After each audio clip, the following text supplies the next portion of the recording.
All right. So Jesus has just risen, and he is busy actually preparing fish. It's a funny story for me because Jesus is busy preparing fish and pieces of bread on the shore, but yet he sees his disciples busy fishing and he tells them to throw the net in on the other side because on the left hand side they couldn't catch fish. And here comes a whole lot of fish out, 153. It's a very significant number as well. And I think through that I'm blown away that in that case Jesus wanted to bless the disciples even more by having them get to the shore, having food ready for them, but yet they caught so much. And for me, it speaks a lot about collaboration. It speaks a lot about Jesus wanting to collaborate with us in our businesses. And I think this is why we're doing this as well, because we cannot do this without God. God constantly tells us from the sideline, hey, Rob, do this, do that. This is where you're going to catch the fish. This is where you're going to get the business. Maybe not this side, Rob, but that side. And for me, it is quite nice that God wants to collaborate with me in my business, man. And I truly enjoyed knowing that. I truly enjoyed knowing that he wants to collaborate with me in my business. But I think also in the whole verse and in the whole parable and story is that faith and obedience plays a huge role, because the disciples didn't even see that Jesus was telling them all of this. They only saw that, hey, this is Jesus when they actually got to the shore, when Jesus told them, hey, guys, throw it into the other side. That takes faith and that takes obedience. And it's something that we also need to learn within our businesses as well, the faith and obedience. If Jesus maybe tells you that, hey, turn down this 1 million rand deal, because he knows that 2 years from now, you're going to have a 5 million rand deal that will actually even open up more doors for you. It's hard at that time to do. And I can imagine it was so hard for the disciples to say, yes, who is telling us this? But let's take the net from the left-hand side, throw it into the right-hand side, and then we catch the fish. And the amazing thing is when they got to Jesus, he was busy preparing the fish for them. And it just literally, it's a verse that blows my mind. And it's a verse that basically gets into why Jesus tells us we should involve him in each and every business that we do. But Rob, I want to ask you, when it comes to collaborating with God within your business, where have you found the key points that you can actually do so? Well, the answer to that is everywhere, in all honesty. Sure. These days there's almost not a place. There's a little bit though.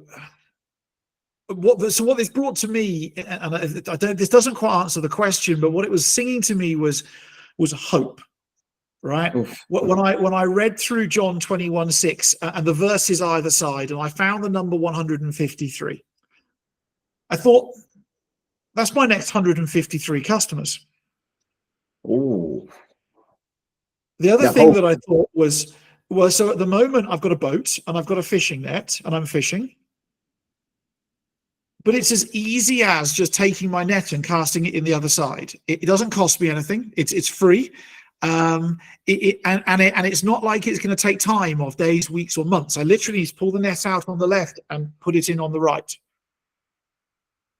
And so this brought so much hope in a time for me, in a time where we try so much to grow our businesses, and I'm experimenting the entire time with the next best, greatest thing from America and so on and so forth. And maybe I just need to go and put the net in on a different side. Oh, man. Maybe it's not about all of this complicated stuff that we're led to believe it is. Maybe it's just, and maybe Jesus is already guiding us. And the fact that we don't have the fish here means that actually he's already guiding us. That's feedback, right? There's no fish there. I mean, Einstein said something like, only fools do the same thing on the same way, on the same, press repeat. I can't remember the exact quote, but I mean, but he's a clever dude as well. And I think so many of us in business end up doing the same thing, getting the same bad outcomes, the ones we don't like, but Jesus just says, take your net out and fish on the other side. Mm. Right? Is that changing a social media platform? I don't know. Like if you're pursuing something and it's not working, and it's not like these fishing, it's not like the disciples had not fished for a while, right? They tried hard. But if it's not working and we've tried hard and we've put our best into it, then maybe we just need to accept that feedback and go and try the other side. Love the word that you use there is feedback. And I know that I think about 2 or 3 meetings back that we also had, we had this part where Jesus was laughing. And I love the way you interpreted it. You like, and that's feedback. That's God actually telling you, hey, maybe not this way, but that way. And maybe not this way, but that way. And I found it so beautiful within John 21, verse 6 as well, is that even though we feel this, and I don't know how many times have you felt that, man, I've just done this and I've wasted time, or I've just done this and I've wasted money. That God wanted to come and restore, from a place where they did not catch any fish to throwing the net in the other side and catching plentyfold. And I think so many things were restored there, right? I think just a plain example, if guys go fishing and they don't catch anything, it's a bit of a bruise to the ego as well. It's a bit of we didn't catch anything. But I think when they casted it to the other side and they caught some fish, that ego was restored. And it makes me think as well of, as I mentioned, bad decisions that we sometimes make in business. And I'm literally putting this in inverted commas because after reading this today, I realized that we don't really make bad decisions in business. They just teach us. It's decisions that we make that unfortunately did not turn out that good, but they teach us onward what to do and what not to do. And I think for any of that, God has this restoration thing that he wants to come and do in our businesses, be it we lost money, be it we lost customers, be it sometimes we're losing ourselves within the business. He wants to come and do that restoration. And that's definitely what he also teaches here in John 21:6. It's interesting, right? Because you mentioned wasting time and money. The challenge I've got is it's not your money and it's not your time anyway. Oh, I love it. And so, as a child of Christ, I will live forever, right? In this human form, that will come to its end in this human form at a point in time, but I will live forever, right? We've already been promised that. So how can I waste the time if I'll live forever? And whose time is it anyway? It's his to direct me to serve a purpose, to learn something, disciple more, so on and so forth. And then money, well, whose money is it anyway? I'm simply a steward. We're managers of his wealth and his money. And you look at, we'd all like to be like Solomon in Proverbs, King Solomon in Proverbs. And, I was reading about this yesterday, and the richest man who ever lived, who offered 1,000 burnt offerings to God, said, here's everything, it's all mine, and it's all yours. And God said, I don't want it. I want you to go and show everybody else how to run kingdoms like you run yours. Right? He then went on to be a consultant to other kings and queens. We want that, but I think if we hold on to what's not ours, we're probably not going to get that. And I think we're busy in business trying to force the world to be how we want it to be, as opposed to accepting how it is. Man, I love that, Rob. Like the money and time is mine is ego driven. It's I driven. It's not he driven. And if we fully believe that God's got a plan for us that we don't know about, we probably can map it out in retrospect. You can look back and go, oh, I see that led to that, led to that, led to that, brought me here today.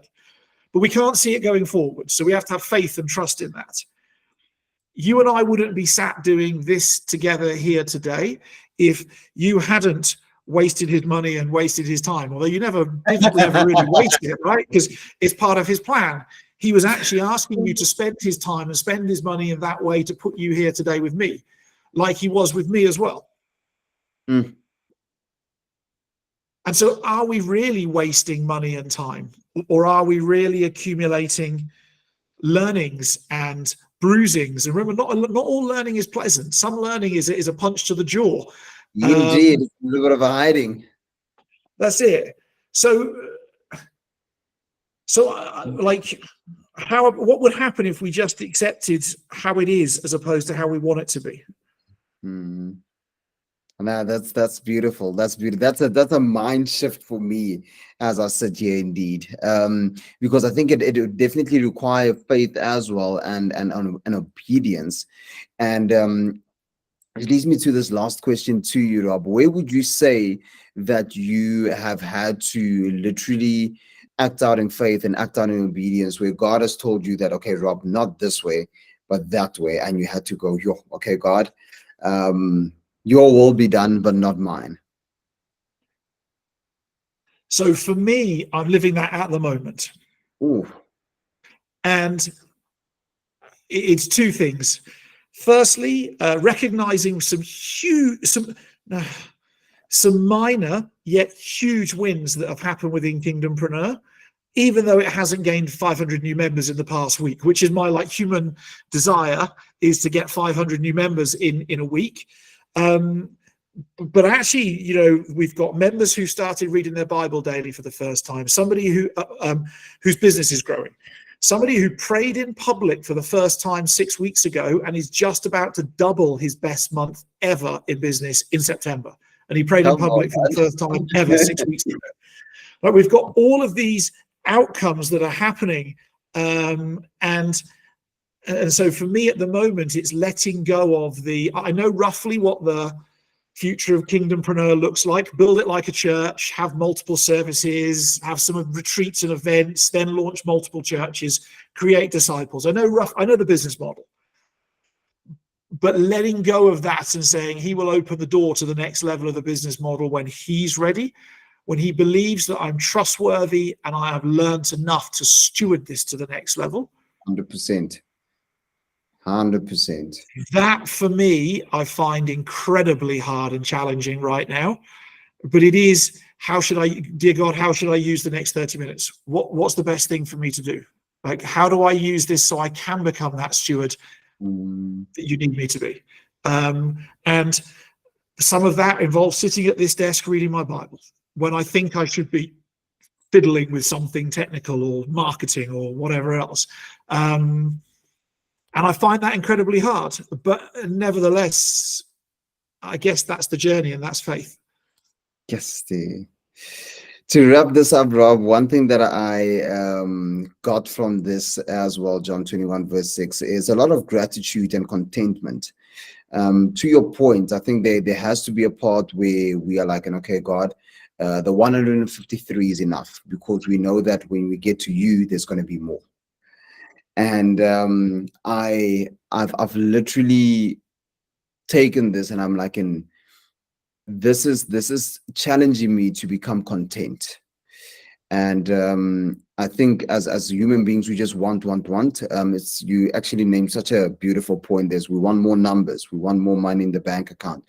But I think once you have reached that, and it hit me so hard, because once you've reached the 153 and you get to Jesus and actually see that he's been preparing whatever you've been wanting, he's been preparing for you. I think for me, it encourages me to press even more into him, because he's already busy. He's already busy cooking the fish. I'm catching the fish. He's cooking the fish already for me.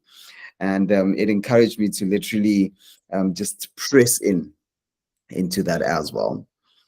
What if it's 153,000 or 153 million or 153 billion? What if,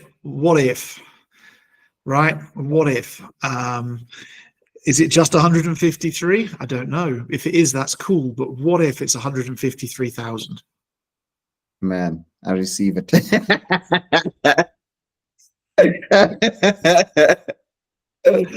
Oh man, thanks, Robs. It's amazing.